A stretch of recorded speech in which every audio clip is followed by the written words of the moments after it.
Vous écoutez Passer en mode HD, d'humain à divin. Je suis George Wright et dans ce podcast, je vais vous partager mes perceptions, mes idées et mes trucs, mes découvertes pour que vous puissiez devenir une meilleure version de vous et accéder à une vie remplie de belles réalisations.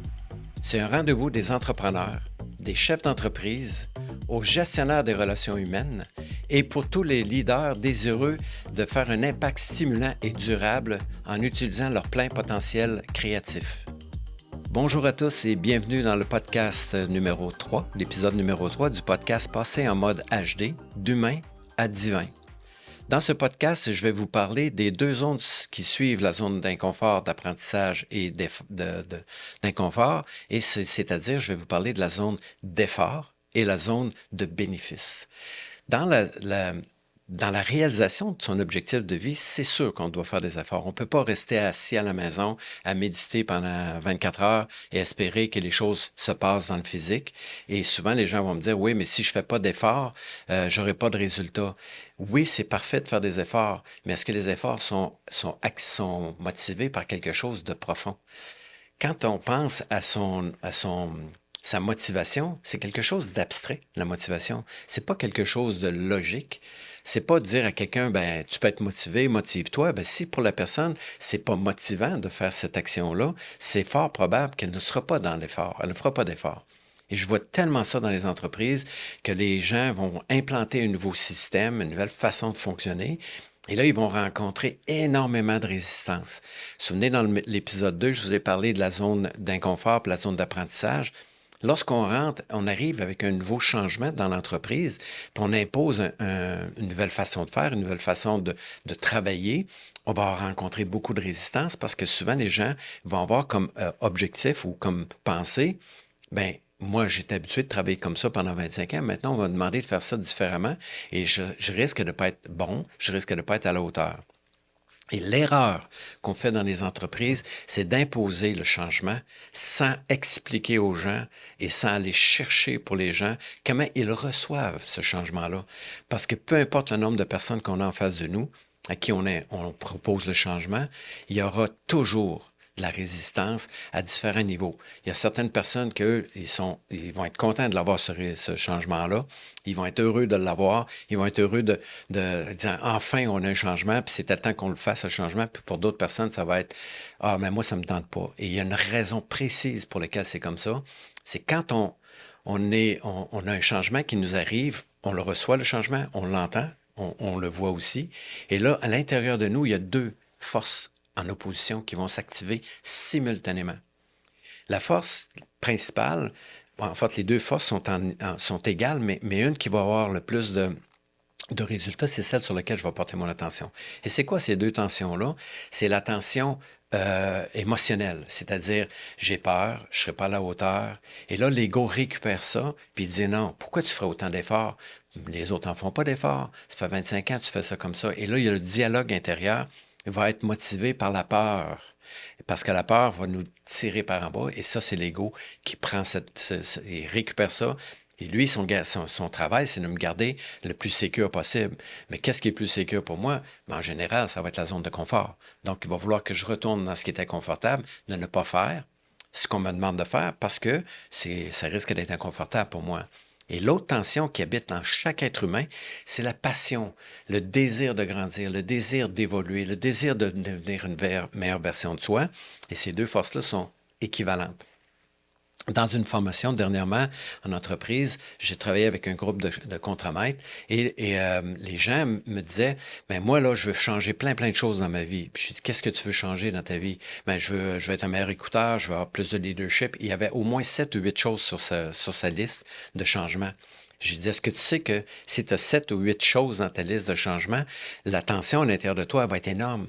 Parce qu'à la fois, ton désir d'évoluer et de grandir va être là, mais aussi la peur qui va être grande parce que est-ce que j'ai de l'expérience? Est-ce que je connais ça? Est-ce que j'ai déjà fait ça? Est-ce que c'est facile pour moi? Et là, il va y avoir une résistance très, très grande. Je dis souvent aux gens, plus ton désir de changer, puis d'évoluer, puis de grandir est grand, plus la résistance risque d'être grande en dedans. Donc, ce que je suggère souvent aux gens, c'est de dire, prends une chose que tu veux changer. Et dernièrement, j'avais une formation avec un groupe de 16 personnes. Et dans le changement, je disais, OK, vous allez prendre un changement. Quelle est la chose que vous voulez changer? Puis je vais prendre juste un exemple d'une personne qui disait, moi, je veux pas avoir, j'aime pas la confrontation. Je dis, parfait. Donc, qu'est-ce que tu veux faire avec ça? Parce que la première étape, c'est de prendre conscience que j'aime pas la confrontation.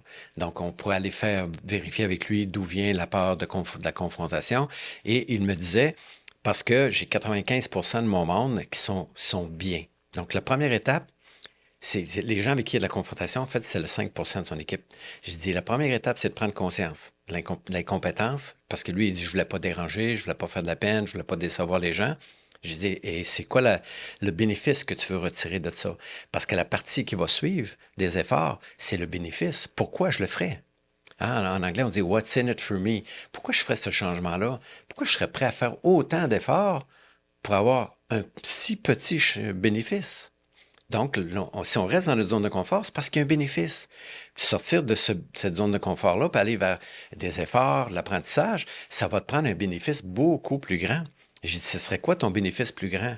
Puis lui, il me répond, mais ce serait le fun que je veux que mes gens soient heureux. Et si les gens sont heureux, moi, je rentre travailler et je suis heureux. Je dis, est-ce que tu imagines à quel point le fait que tu demandes aux gens d'être heureux pour que toi, tu sois heureux, c'est énorme comme pression sur ton équipe. Donc, si tu faisais le changement pour un bénéfice personnel pour toi, qu'est-ce que tu ferais pour toi qui t'apporterait une satisfaction plus grande que la peur de rester dans ta zone de confort, d'éviter à tout prix les confrontations? Et là, on a eu à travailler sur, je vais être plus heureux. Je dis, imagine que tu es plus heureux. Qu'est-ce que tu vas avoir comme leadership? Qu'est-ce que tu vas développer comme leadership? Il dit, ouais, effectivement, parce que je me suis rendu compte que j'avais un leadership négatif et les gens m'ont suivi par en bas. Je dis, maintenant que tu as un leadership positif parce que tu es heureux, tu rentres pas parce que les gens sont heureux, tu rentres parce que toi, tu es heureux et les gens vont te suivre. Et là, il a fait une prise de conscience énorme. Il dit, c'est exactement ça que je veux faire. Je veux devenir un leader positif que les gens vont suivre. Mais s'il n'avait pas pris conscience du bénéfice pour lui, son bénéfice, c'était pour les autres. Donc, le bénéfice pour les autres, il n'est jamais bon. Et dans ce sens-là, je dis souvent aux entreprises, ne faites pas passer votre bénéfice pour le changement, mais adresser chaque personne qui résiste et voir quel est son bénéfice à lui. Pourquoi lui, il ferait les efforts de changer? Peut-être que vous allez découvrir des choses super intéressantes. Donc, dans la réflexion dans les prochaines semaines, ce que je vais vous je vais vous inviter à faire, là, si ça vous tente, évidemment, vous êtes toujours libre, puis chacun va à sa vitesse. Faites ça comme vous voulez, mais posez-vous la question, moi, lorsque je résiste, quel est le bénéfice que je cherche? Et vous allez voir que ça demande une réflexion profonde parce que c'est pas la première chose qui va monter à la surface qui va être le bénéfice le plus grand, qui va vous encourager à passer à l'étape suivante, qui va être de faire des efforts parce que vous avez un bénéfice. Je prends l'exemple de la cigarette. Quelqu'un arrête de fumer parce qu'il dit « Je vais économiser entre 1000 et 1500 pièces par année. » J'ai dit « Tu ferais quoi avec ça? » Je me payerai un voyage. Ça, c'est ton bénéfice. Si tu fais ça, ta motivation va être beaucoup plus grande. Donc, posez-vous la question, pourquoi je résiste? Quel serait le bénéfice? Puis plus vous allez focuser sur le bénéfice que vous voulez retirer de l'effort que vous allez faire, plus ça va être facile de faire ces efforts-là. Bonne recherche, bonne réflexion, et on se revoit de l'autre côté dans l'épisode numéro 4, où on va parler de l'écoute, qui pour moi est probablement une des choses les plus importantes dans nos relations interpersonnelles. À la prochaine!